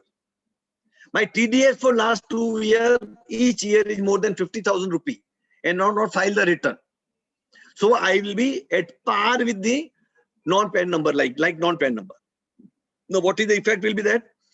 Whatever TDS prescribed under the law, double of that percentage or 5%, whichever higher will be applicable. Now, in professional, 10% is already prescribed, so 20%. So, my case, 20% will be there. For example, I am a contractor. My TDS is only a 1%. Then, double of that will be 2%. Then, 2% will be applicable or 5% will be applicable. So, in that, instead of 2, 5 will be applicable. So, 2 or 5. 5 or double of that, whatever is higher will be applicable. Condition is 2-year returns are not filed, excluding the current year. And TDS or TCS is above 50,000. Now question comes, how other party will know I have not filed the return? So either he will ask me or I have to part with my password so he can see in my return what is my TDS, whether I file the return or not. So I think this is a little complicated. How other party, I will just simply tell him I file my return, give me 10,000, this is my PAN number. Now how he knows I have not filed the return and my TCS and TDS is more than 50,000. So there are certain if and but is there. But let us see, once we proceed, we will know what it is. Now, section 148, friends, I reopening, we already discussed. Yeah. And there, 148A is amended. I told you, they will ask the reason, we have to refile the objection. And once he rejects my objection, then of course, I have to challenge that by filing a writ or any other mode. And if he accept my, then matter end only. If he don't accept, I challenge, stage granted by the court, then fine. Otherwise, my reassessment proceeding will start. I have to file the return, they will complete the assessment, and legal proceeding will start. And only I told you 10 year and 3 year, 6 year is reduced to 3, but 6 is also increased to 10 if default is more than 50 lakh in a per year, and the department have a solid information. And in that situation, foreign company, normally many person non-resident, they follow cash system of accounting. In our India, cash as well as mercantile is allowed. Let us assume that I get certain foreign person's income or I spend some money on the foreign some advertisement or this or that or whatever. Foreign party maintain account on the basis of mercantile cash basis. I maintain on mercantile basis. Every year, end of that, some account will not tally. I made provision. I have not paid him, so it is not received by him. He received money. I have debited last year. He received in the current year. So he received maybe more also, or can be less also. So in that situation, now if you are dealing with a foreign party, then if the other party is maintaining cash system of accounting, to that extent, I can also maintain cash system of accounting. So end of the day, his account and my account will tally. That's the whole idea. So that facility is given now.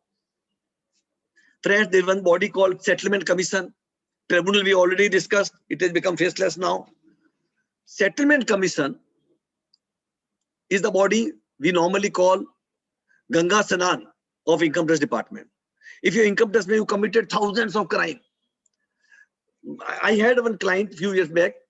He constructed more than 100 buildings in our Surat, earned crores and crores of rupees, not maintain a books of accounts properly, not file any return of income tax, no TDS was deducted. He don't know what is tax audit. Whenever he like, he deposit cash in the bank account. Whenever he want, he withdraw the bank account. And hundreds and thousands, the type of default he committed. Now, if he go to the department will finish him, levy all type of penalty and forget the business also. But there was a body called Settlement Commission.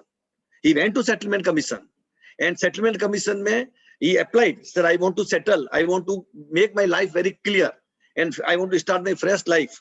Give me immunity. Whatever tax is there, I want to pay. So Settlement Commission say, okay, how much you want to declare? He say, वो तो मेरे को खुद को समझ में नहीं आता है, मैं क्या declare करूं? You tell me how much I have to declare. And of course, I'm talking about 25 years back. That after that, Settlement Commission ka power also has been reduced. And that time, Settlement Commission said, you give me detail of your asset as on today. Give me your asset as 60 years back. So friends, we worked out all the asset on cost basis. His total asset was 45 crore rupee. 6 years back, it was 5 crore rupee. It means 40 crore rupee asset is accumulated in last 6 years. Then there was just 4 weddings in the family. So let us say 25 lakh each. 4 partners were there. 10,000 per month household expenditure was taken at that point of time. So 4 partners means 40,000. 1 year means 5 lakh and 6 years means 30 lakh. Accordingly, we made a petition of 46 crore and filed with the Settlement Commission. Settlement Commission, after discussion, they said, okay, we rounded off to 50 crore and you pay tax on 50 crore, we close the matter. No interest, no penalty, no prosecution. And on 50 crore at the rate of 30%, tax was coming to nearly 15 crore rupee.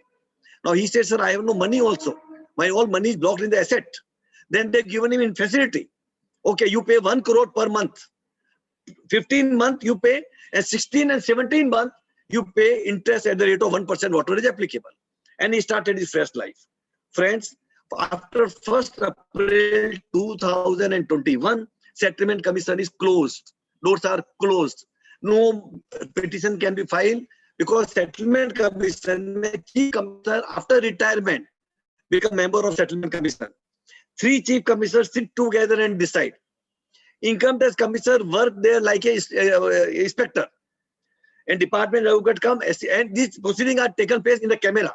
Normally, tribunal, anyone can go any courtroom and sit and hear what is going on. But Settlement Commission, one party and their advocate enter. Before hearing start, doors are closed. Nobody is allowed to enter in the room. Nobody can go out of the room. So that way, Settlement Commission is completely in the camera, completely secrecy.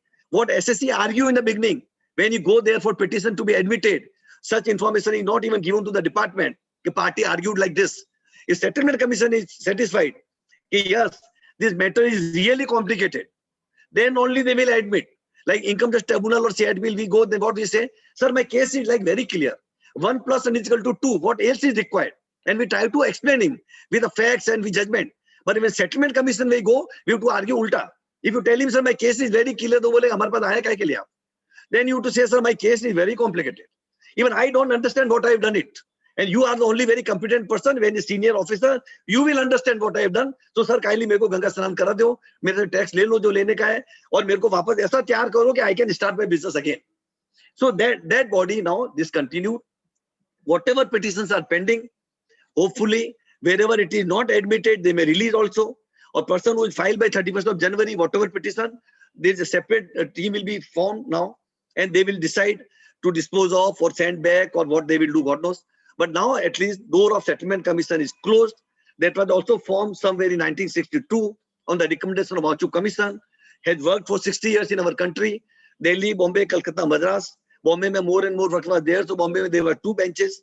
In Delhi there were 3 benches because more area were covered. Half of India was covered by Delhi only. And there were only 4 places. But that body discontinued. So this is a very important thing. Person who deal in the settlement commission. So all big cases used to go there. Slum sale. Normally we say one balance sheet, we have 3-4 unit. So let us say 1 unit is of building line, second of sale market investment line, third maybe some cloth business, fourth maybe some another business. So one business you transfer to somebody along with that asset and liability and that bank account and that everything connected with the particular project. And you segregate those items from the balance sheet. It is called slum sale. Few items may be short term, few items may be long term, few may be capital gain, few may be business income, but whole package will go like a capital gain. And you can transfer whole asset and net whatever result is there, total asset at market value, minus liability at market value, whatever left over is the consideration, and it will be capital gain. And section 50C and all these sections are not applicable for that purpose. Zero coupon bond, all infrastructure company, government will make a scheme. They can issue zero coupon bond. What type of bond will be there? What will be there? That scheme will come, but that is not applicable to day-to-day person. Vivad Se Vishwas scheme is again is increased now. It will be there extended time up to 28th of February 2021. But those cases which are settled, already filed petition before the settlement commission, or admitted by settlement commission, or rejected by settlement commission, they cannot go under Vivad to Vishwas scheme, because Vivad to Vishwas scheme is only for the appeal which is pending. Appeal on 31st of January 2020, or appeal is not due on that date and due after that date and filed within time as per the extended due date. Because the Corona time is extended, that is different thing. But on 31st of January, if something is pending,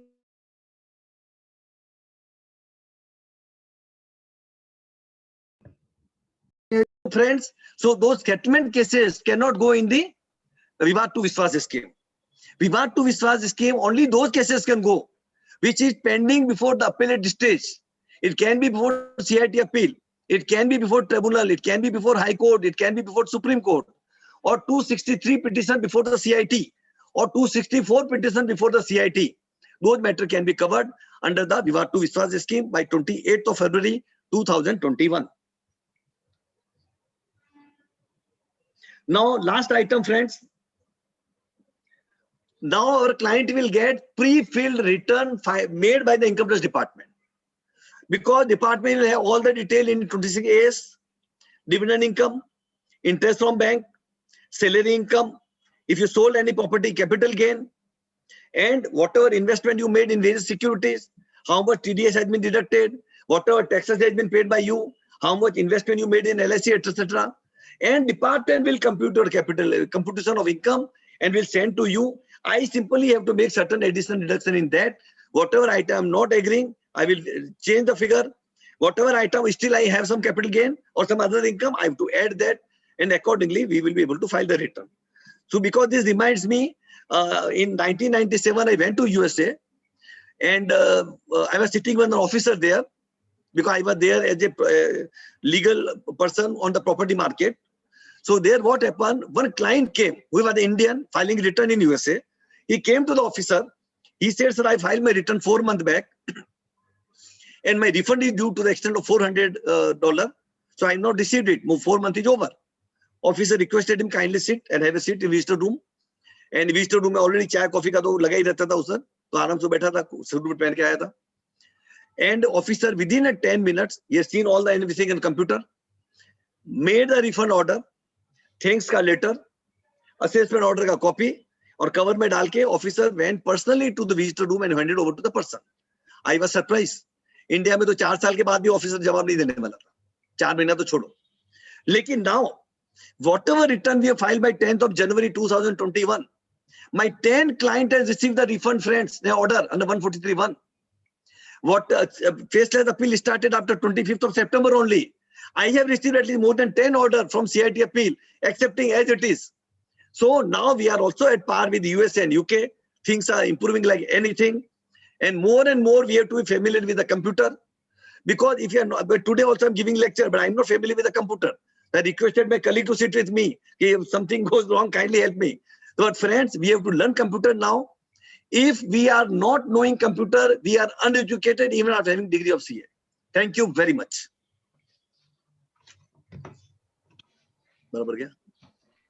Thank you, sir. Thanks for your very nice deliberation. Sir, we can take question answers. I had one question from CA Aditya Maheshwari. TCS under section 206C1H inclusive of GST.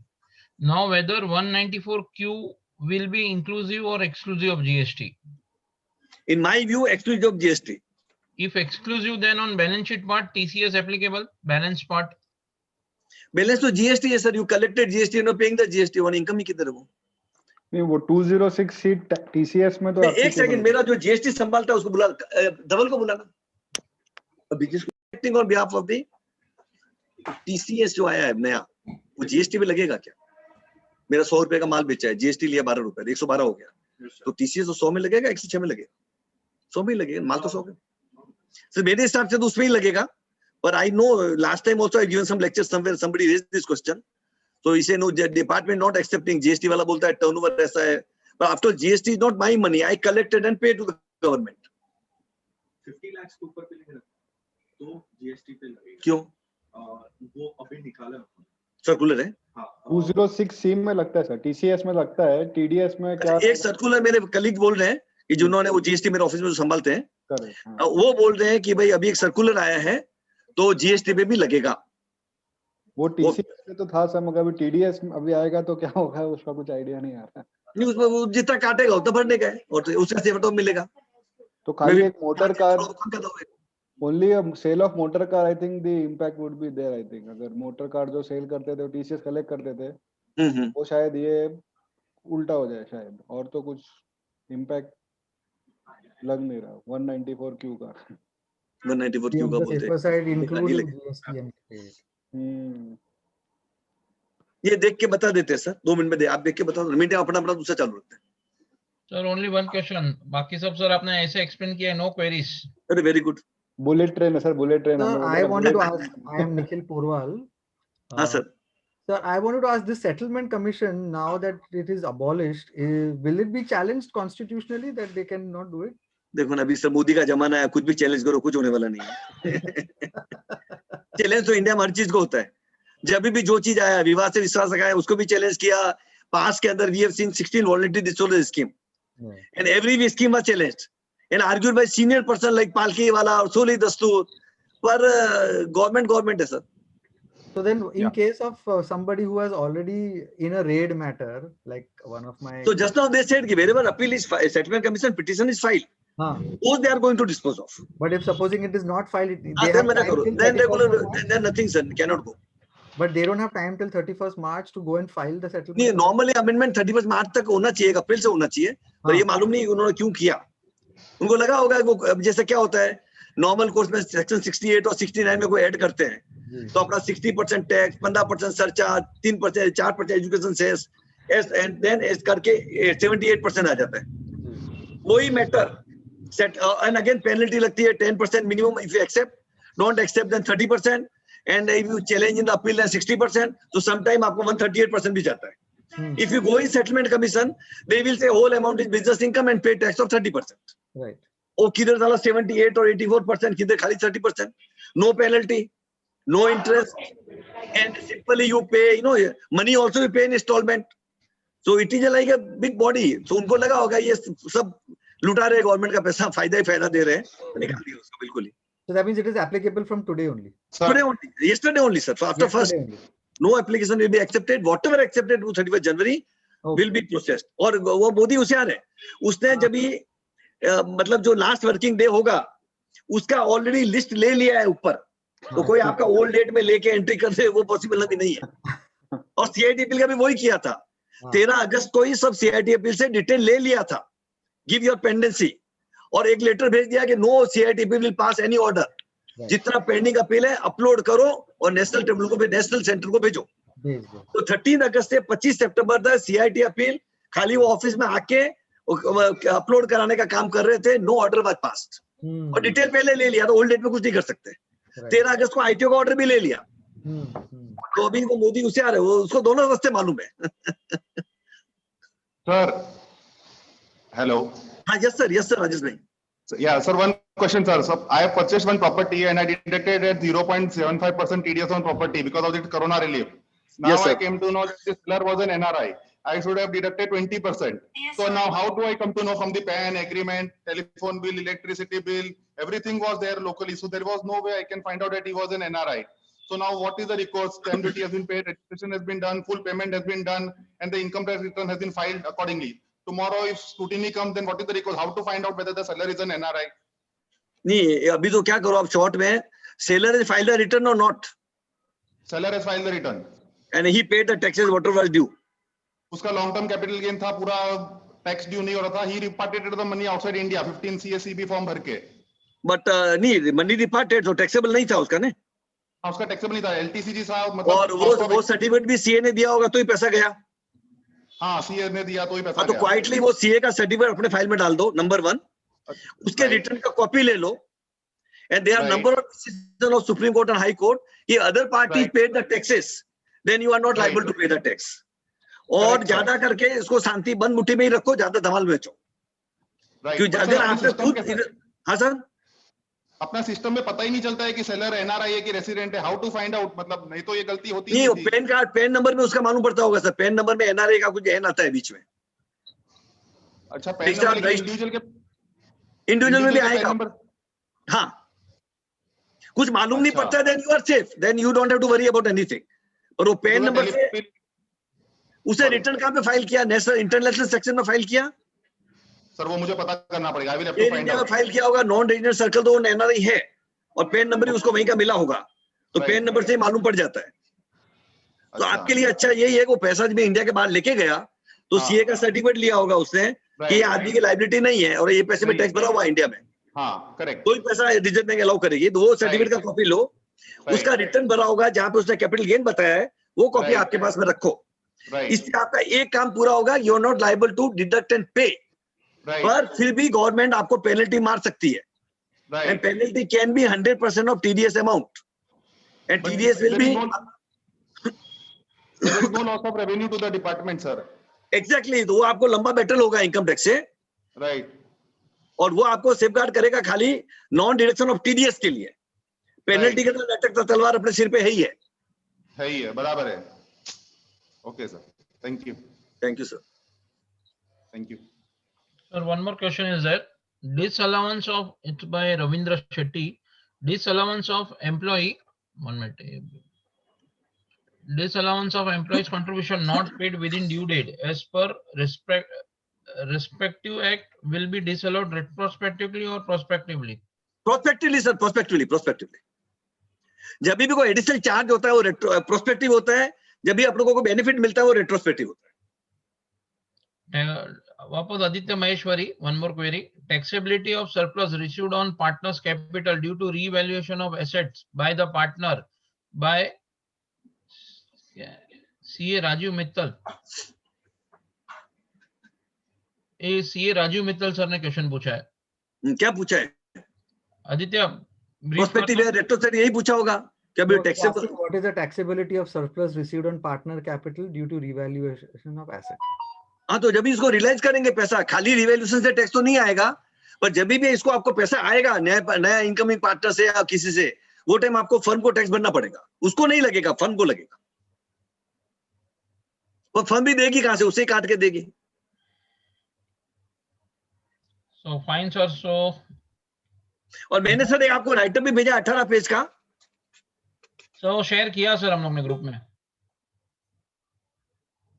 Sir वापस pause हो गए। Partner का revaluation वगैरह का सब अच्छी तरह से लिखा है। मतलब जैसे TDS टाइप ही हो जाएगा सर, मतलब आई think what the question is, मतलब firm at the time of payment would deduct the tax. You have to pay the tax, not deduct it. हाँ. But sir is again freeze, I think.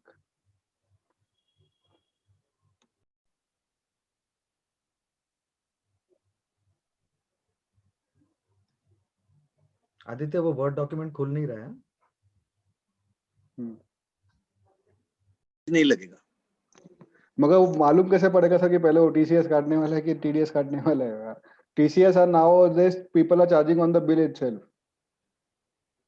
The query I think what नहीं, the bill में query charge is कर to. रहे हैं तो अभी वो TDS में भी आता है, टीडीएस में भी आता है तो टीडीएस ही लगेगा उसको। TDS will supersede TDS, TCS. बोलो नहीं आप ऐसा। सर इसमें दो चीजें, पीएसटी का टीसीएस अलग है और 194Q का टीडीएस अलग है। 194Q 50 लाख का टर्नओवर हो जाता है, एग्जांपल 54 लाख हुआ है तो 4 लाख पे टीडीएस 194Q में लगेगा। बट वो 50 लाख का जो है, जो लास्ट ईयर 1% आया था कोविड के हिसाब से 0.075% कर दिया था, वो बाकायदा जीएसटी पे लगेगा और उसको कैलकुलेट कर उसको लेना है। So what would be the position now? That was my query actually. After this 194Q.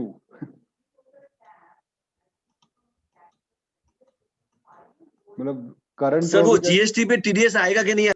TCS लगता है, हेलो? टीसीएस पे लगता था हम लोग को अभी. हाँ नहीं, वो जीएसटी के ऊपर आपने क्वेरी रेज किया ना, जीएसटी पे टीडीएस आएगा कि नहीं आएगा? हाँ तो मेरे कलीग है जो जीएसटी संभालते हैं, करेक्ट. वो आप बोलो तो मैं उनको 1 मिनट बोलता हूँ, वो समझा देंगे आपको। श्योर. हाँ, मैं जीएसटी करता नहीं, इसलिए मेरा जीरो नहीं, नॉलेज है sure. जीएसटी का। 194Q वो हमारे 50 लाख क्रॉस करता है। एग्जांपल ट्रांजैक्शन 54 लाख का हुआ है तो 4 लाख पे 194Q लग जाएगा। But TCS as per GST is totally different. TCS में ऐसा होगा, जो आपका जीएसटी लगाया है उसके साथ आपको टीसीएस जो लगेगा वो आपको बाकायदा आपको कलेक्ट करना पड़ेगा। लास्ट ईयर 1% था बट कोविड की वजह से उसको 0.075% कर दिया था। तो अभी वही क्वेश्चन है कि बाकी क्या है?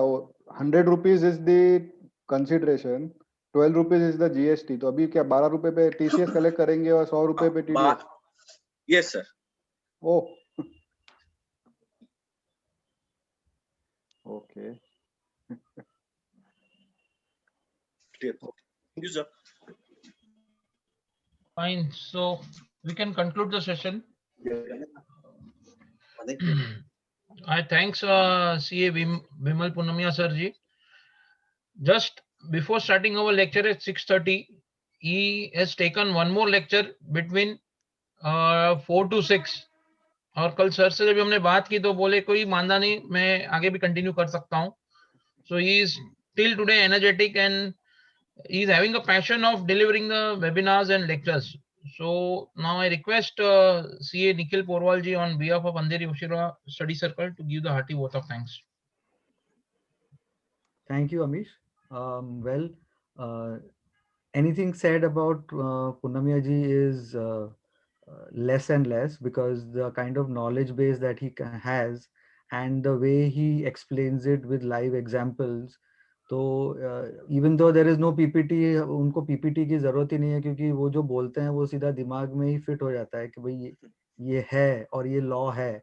And he makes the budget speech always very enjoyable every year. I've been listening to him since a long time. So thank you very much for taking your time out and all your energy towards giving out the lucid details of the current budget, which was supposed to be 1 in 100 years, so claimed by our Mrs. Sitaraman. So let's hope and pray that it becomes a very, very successful budget. And thank you very much, sir, for giving out the important details to all of us at this hour, even after spending one more session earlier. And I'm sure you're going to spend 1 or 2 more sessions in another coming 2 or 3 days for other associations as well. So thank you very much. And I request everyone to carry it with a big round of applause. Thank you.